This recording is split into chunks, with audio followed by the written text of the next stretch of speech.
It's time to learn about the last section of the orchestra, the percussion section. As we learned earlier, the percussion section is more than just playing one or two drums. There are a lot of different percussion instruments. As you learned in the introduction to the orchestra, we classify these instruments by dividing them into two basic groups. Do you remember what they're called? Pitched or unpitched? Remember that the pitched percussion instruments produce specific and repeatable musical pitches, while the unpitched percussion instruments produce sounds that can be identified as low, medium, or high. Let's begin with some of the unpitched percussion instruments, starting with one of the most recognizable, the snare drum. The snare drum is an interesting drum that I didn't truly understand for many years. I knew that it had a distinct sound that was kind of buzzy, but I thought it was due to the material that made up the head of the drum. Let's listen to see what I mean.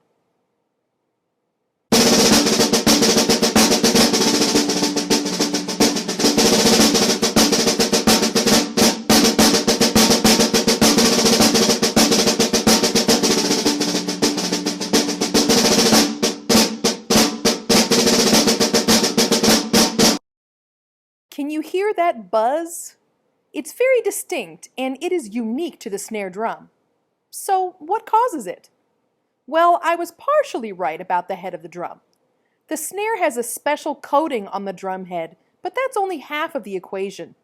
The other half is the special attachment on the bottom of the drum. This metal attachment buzzes as the drum is struck, producing the unique and very recognizable sound.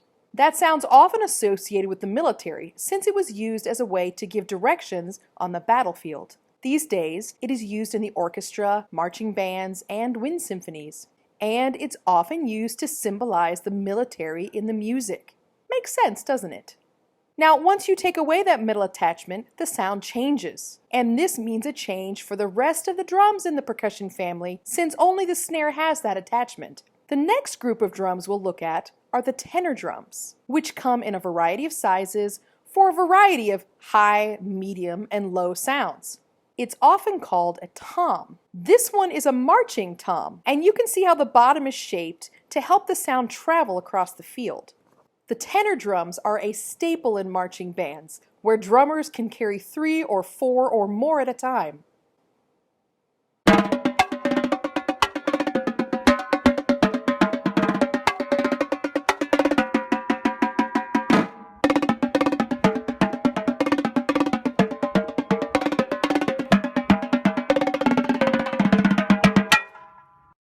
You can distinctly hear that there are different drums in this recording. Even though they do not have an exact musical pitch, they do have a relative pitch.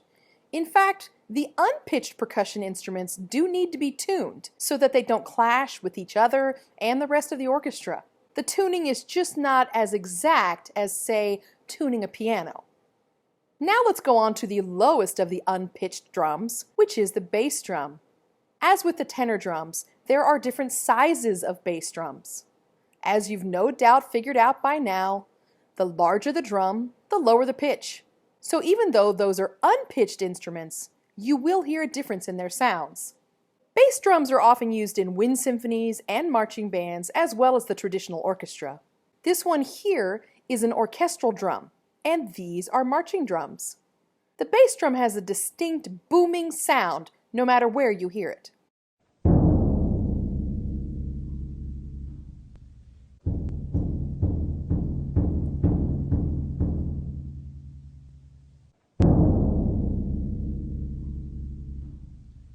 Sounds kind of like thunder rumbling, doesn't it? Not to be forgotten in the group of unpitched percussion is the triangle and the cymbal. The triangle is a simple metal bar and you hit it with a little mallet. Seems like it would be a boring instrument, but in the right hands, it can be pretty amazing.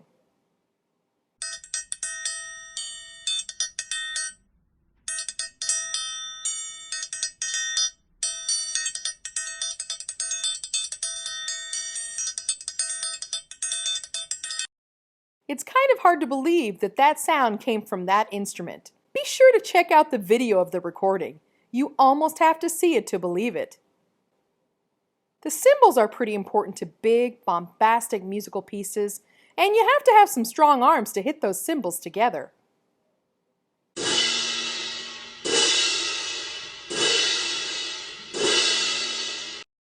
When you combine the snare, toms, and bass drums together along with the cymbals, the possibilities are endless.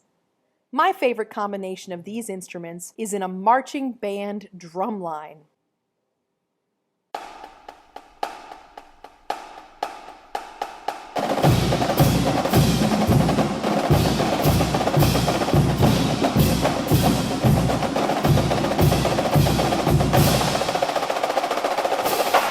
Doesn't that sound exciting? It's even better to watch, since there's a big visual element to marching bands and their drum lines. Now it's time to move on to the pitched percussion instruments. Remember that this means that you play them to get a specific musical pitch. Let's compare sheet music for non-pitched and pitched drums so we can better understand the differences. Here's sheet music for the snare drum, which is a non-pitched drum. You can see that all the notes are on the same line. You only need one line since you do not have a musical pitch that goes up or down. You can also see that there are notations for left and right, which gives the performer direction as to which hand to use. There's also no musical clef for this sheet music. You just see this little symbol over here instead of a treble or a bass clef. Now let's look at the sheet music for the timpani, which is a pitched percussion instrument. This music is notated on the bass clef since it's a low-sounding instrument. But you can see that it goes back and forth between just a couple of notes. So what does that mean? Does one drum play more than one pitch? Or do we have different drums for different pitches? The answer is actually yes to both. Let's take a look at this instrument called the timpani. The timpani is the lowest of the pitched percussion instruments. Sometimes they go by the name kettle drums, which makes sense when you look at them. There is a whole set of different sizes of timpani, and each one is tuned to a specific pitch. Thus, the player can have two timpani, each tuned to a specific pitch, to play the music that we just looked at. Additionally, each timpani can be tuned to more than one pitch, so you don't need 20 or 30 drums, but a collection of 4 or 5. Quite often you'll see a percussionist retuning the timpani in the middle of a concert.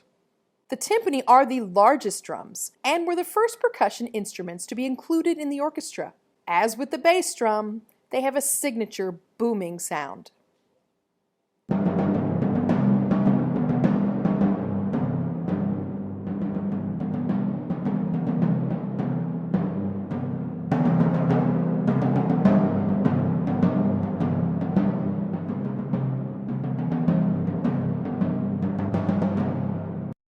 That was a piece written for a timpani ensemble. Can you hear how the different timpani have different pitches? Now usually the timpani do not get a solo like this. They generally play as part of the orchestra. Listen to this iconic piece.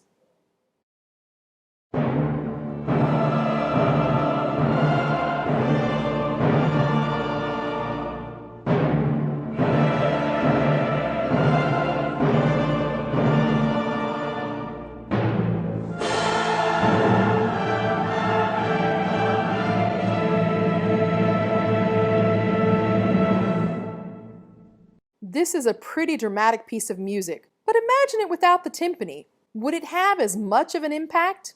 Probably not. Now let's take a look at the sheet music for another pitched percussion instrument, the marimba. You can see that the music is notated in the treble clef, which means it's a higher instrument than the timpani. You can also see that the instrument can play many different notes, and it can also play more than one note at a time. If I sat down at the piano, I could easily play this music with one hand. And if you look at the top of the marimba, you can see that it's laid out like a piano keyboard. However, instead of 5 fingers on each hand, the player has a mallet in each hand. The mallets are wrapped in yarn to give it a unique timbre. The more skilled players will have more mallets in each hand. Professional marimba players might have 2 or 3 in each. It's pretty amazing to watch, and it's a neat instrument to listen to.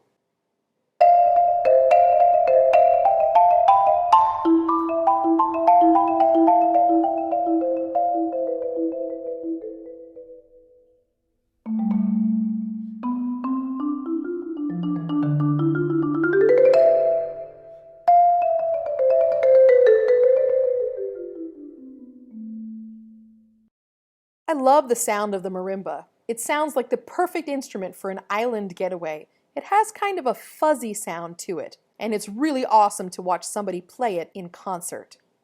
A pitch percussion instrument that can easily be mistaken for a marimba is the xylophone.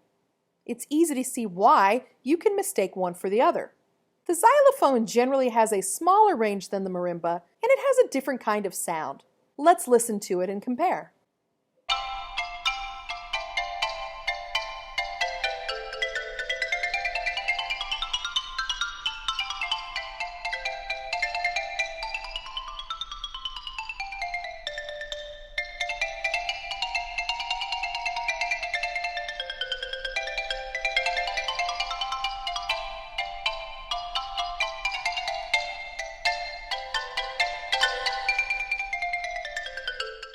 So what do you think about that sound? It's similar, but not quite the same as the marimba. So what's the difference between the two? One big difference is the mallet. The xylophone mallets are hard. They aren't wrapped in yarn like the marimba mallets. So the sound of the xylophone is going to be a bit more clear. Other differences are how the bars are cut and the size of the resonator. That's the resonator down there, and the marimba has a much longer resonator, as you can see. Generally, you'll hear the xylophone playing with concert bands, wind symphonies, and orchestras, while the marimba is usually played as a solo instrument or in a small ensemble. Another pitch percussion instrument that tends to do solo or small ensemble work is the vibraphone, which also looks a lot like the xylophone and the marimba. However, it has some very distinct differences. Check out this little addition over here. That's the motor, which blows air and adds a nice vibrato to the sound. Vibrato is basically a wobble that happens naturally to the singing voice. Ah. The motor on the vibraphone basically gives it a nice wah-wah sound, and the pedal controls the speed of the wobble or vibrato. Combine that with metal plates and mallets covered in yarn, and the result is unique.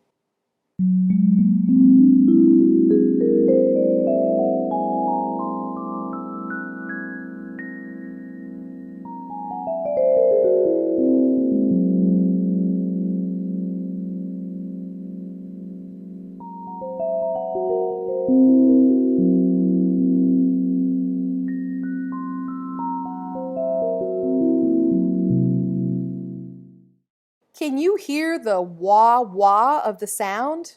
It almost sounds like it's something out of a dream. On the high end of these similar-looking instruments is the glockenspiel, which is much smaller and covers the upper range. Looking at those metal plates and hard mallets and its small size, can you guess the sound?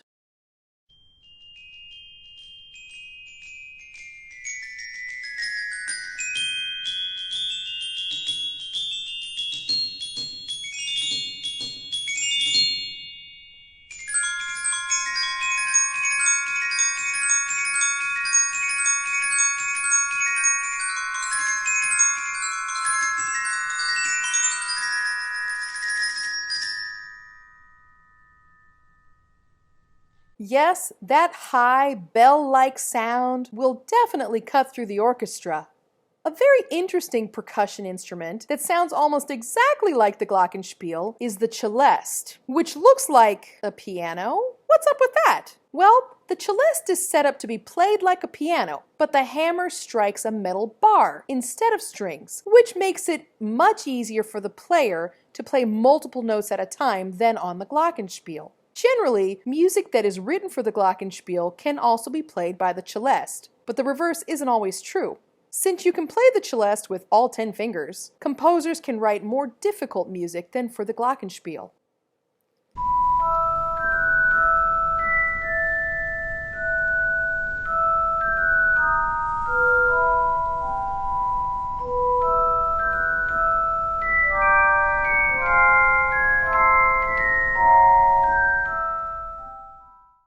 The celeste is a great instrument for conveying a sense of magic and wonder, which works very well for this theme from the Harry Potter films. Well, we've been going higher and higher in the pitched percussion instruments, so let's go in the other direction. On the extreme low end of this group is the chimes. or tubular bells as they're sometimes called. They are huge, which of course means that the sound will be very low. The chimes are often used in a religious context since they remind us of church bells ringing.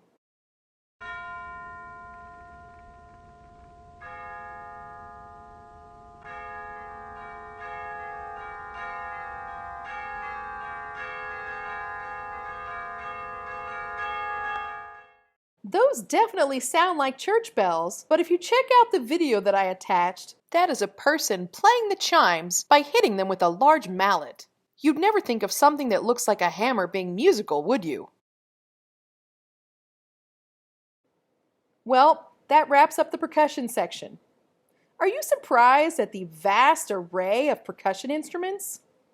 When you hear someone say they're studying percussion, don't scoff. This means they have to learn to play it all. In addition to these instruments, the percussionist may do just about anything to make a sound. Crumple up a piece of paper, break some glass, honk a car horn or blow a train whistle, even set off a cannon. Be sure to check out the YouTube links. I've added in some videos that highlight the percussion section and also some videos that show people making music in some very different ways. Thank you for sticking with me through this basic introductory course. Stay tuned for future courses where we start to travel through history and follow the development of music.